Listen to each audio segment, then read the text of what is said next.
Bonjour à tous, quelques mots sur la Parashat Béchalach, une parashat riche en enseignements sur les voies de la Avodat Hashem, ce qui est le sujet unique de Rabbi Nachman et Rabbi Nosson, son élève.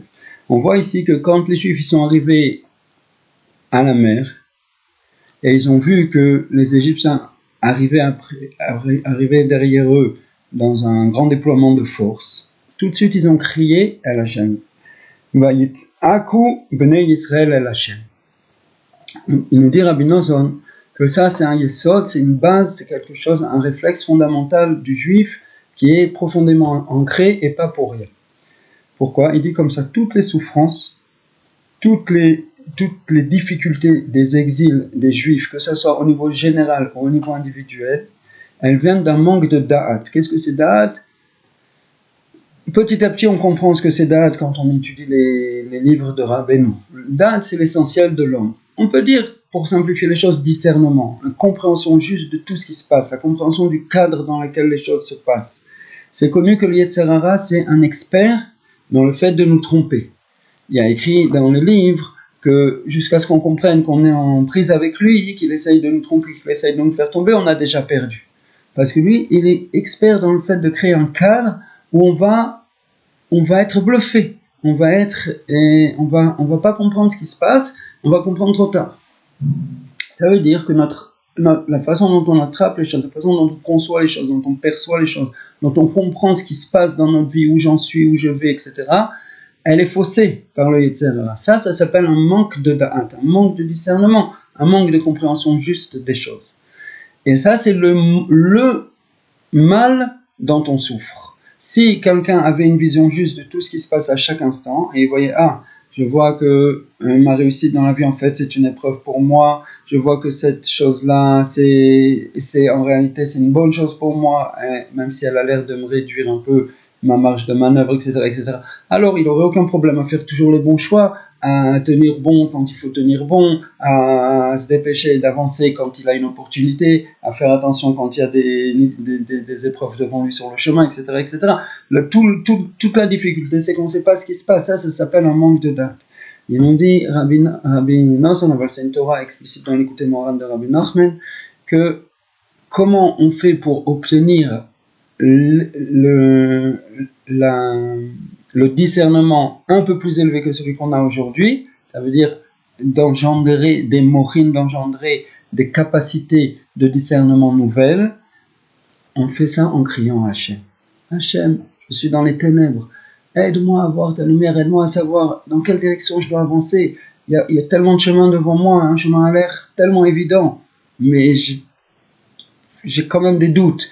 Et d'autres chemins ont l'air tellement difficiles, tellement pas yachar. Qu'est-ce que je dois faire ?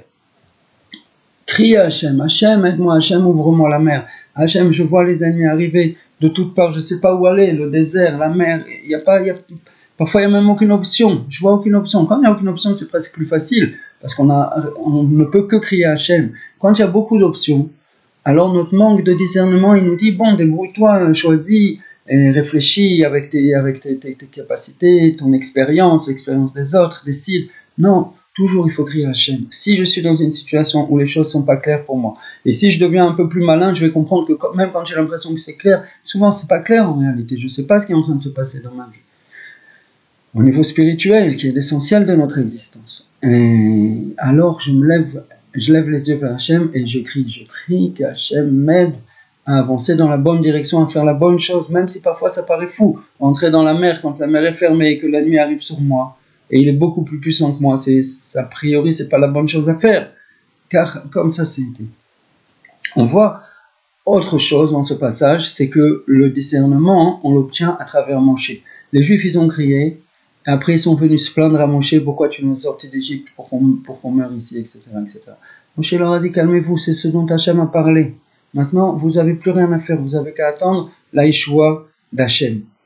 Et lui-même, il s'est mis à prier, et lui aussi, en réalité, il a obtenu d'Hachem une élévation dans son discernement, et Hachem lui a donné les instructions comment faire pour réussir à passer ce qui était en train de se passer au mieux, et que ça se manifeste après comme une grande délivrance pour tout le peuple d'Israël, que tout le monde connaît, l'ouverture de la mer.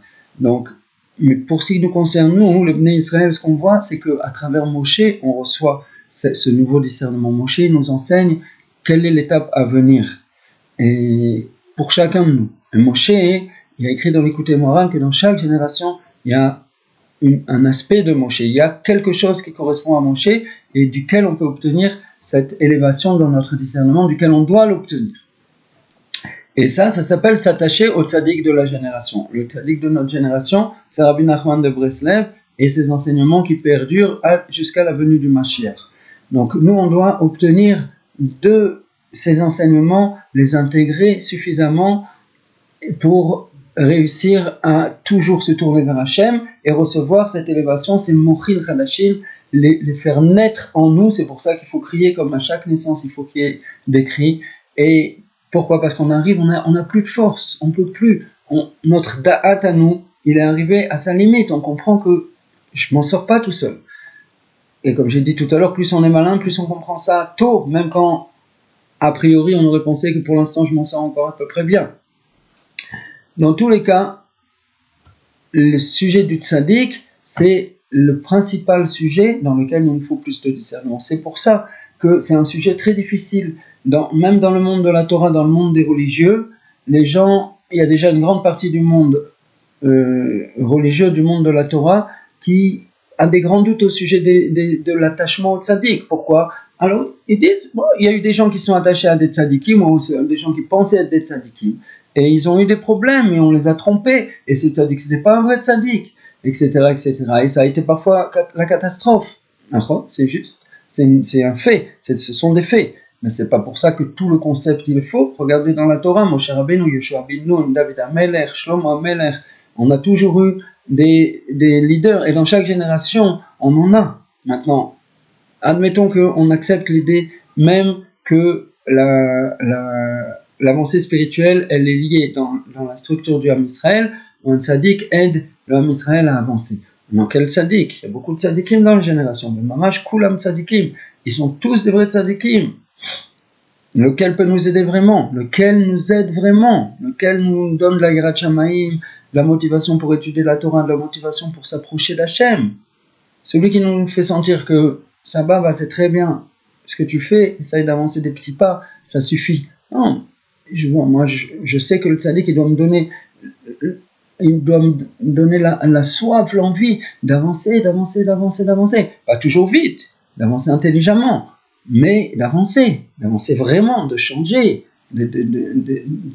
Qui c'est ce tzaddik ? Il faut le chercher. Peut-être il y en a plusieurs, peut-être moi ça me suffit un petit, peut-être il faut avoir, etc. Beaucoup de questions. Ça s'appelle le manque de date et de discernement. À l'époque de Moshe Rabbeinu, c'était clair, même si on va voir bientôt Korach, ça veut dire que c'était pas si clair que ça. Mais globalement, l'homme Israël, il était attaché à Moshe Rabbeinu, après ça Yoshua ben Nun, après ça c'est devenu de moins en moins clair, parce que c'est ça, sur ce point-là, l'essentiel de la lutte du date. As il écrit Rabbi Nosson, qu'il ne faut pas avoir peur de toute cette confusion. C'est ça le sujet, c'est ça la guerre principale. Avant, il écrit comme ça. Mais celui qui désire vraiment atteindre la vérité vraie, c'est-à-dire un tzaddik, kol tzaddik, c'est vrai. Avant, la vérité vraie, c'est celui qui va vraiment m'aider à sortir d'Égypte définitivement, étape par étape, avant définitivement, et de tous les aspects d'Égypte qui me concernent. Alors lui, Yitzhak arbe l'Hashem idvarach ve'yifashpesh b'maasa. Il doit beaucoup crier à Hachem, beaucoup tournez-vous vers Hachem en permanence. De toute façon, le tzaddik, ce qu'il va faire, c'est vous attacher à Hachem. Il n'a pas de sujet que vous soyez attaché à lui pour autre chose que pour vous connecter à Hachem. Donc déjà, dans la recherche même de savoir qui est le tzaddik qui va pouvoir m'aider, je me tourne vers Hachem. En permanence, je vais me tourner vers Hachem. Ça, c'est aussi un signe. Si le tzaddik qui focalise sur sa personne, c'est un signe que on est en train de me détourner, de détourner mes forces. Bémet, il va m'aider. Mais il m'aide juste en me poussant, en m'orientant. Et il me connecte à Hachem. Donc ça commence déjà par la connexion à Hachem. Déjà tout de suite, crier à Hachem. Je cherche à réparer ce que je fais. Je cherche à vérifier si je fais bien, si je ne fais pas bien, etc., etc. Donc, comme il y a écrit, en particulier dans la sanctification des 7 lumières. Les 7 lumières, ce sont les yeux, l'odorat, la bouche et les oreilles. Ce sont en fait l'interface entre mon intériorité et le monde. que ce soit dans la Kedusha, je garde mes yeux, je garde mes oreilles, de ne pas entendre du Lachon Hara, je garde ma bouche, de ne pas en parler. Et même dans le Dora, si Dieu veut, on aura l'opportunité d'en parler, il y a aussi des aspects de la Vodat Hashem qui s'appellent Odora, qui sont liés à l'Odora. En tous les cas, l'essentiel, c'est crier à Hashem. Et nous, parfois, on a été élevés que quand c'est dur, bon, il faut accepter et se taire et attendre que ça passe. C'est aussi vrai, il y a aussi, c'est pas complètement faux, mais il faut pas être trop bien élevé, être assis comme ça et voir que la vie est difficile et je sens que j'avance pas, mais apparemment c'est la volonté d'Hachem. Mais peut-être la volonté d'Hachem, c'est justement que tu lèves les yeux vers lui et que tu lui dises Hachem. Mais moi, ce que je veux, c'est m'approcher de toi, je veux une bonne vie, je veux une vie d'évolution spirituelle. Pourquoi c'est tellement dur? Pourquoi je m'en sors pas? Pourquoi je suis embourbé dans les mêmes sujets depuis des années et des années? Aide-moi à sortir de là. Crie à Hachem, ouvre ton cœur à Hachem, n'aie pas peur. Ça, c'est la vraie clé, c'est la seule clé qu'il y a, parce que seulement ça va te faire avancer dans ton discernement, et quand tu vas avancer dans ton discernement, tu vas comprendre la réalité d'une autre façon complètement, et là, tu vas commencer à pouvoir mieux discerner dans quelle direction je dois m'orienter. Ne pas être trop bien élevé et rester assis sur sa chaise en attendant que ça se passe. Crie à Hachem, crie à Hachem, crie à Hachem. Hachem Ezakenu nous donne les mots, qui nous donne le cœur de crier vers lui en permanence, et grâce à ça qu'on s'approche de la lumière, Ad Be'at HaGoel Tzedek, en attendant encore les choses.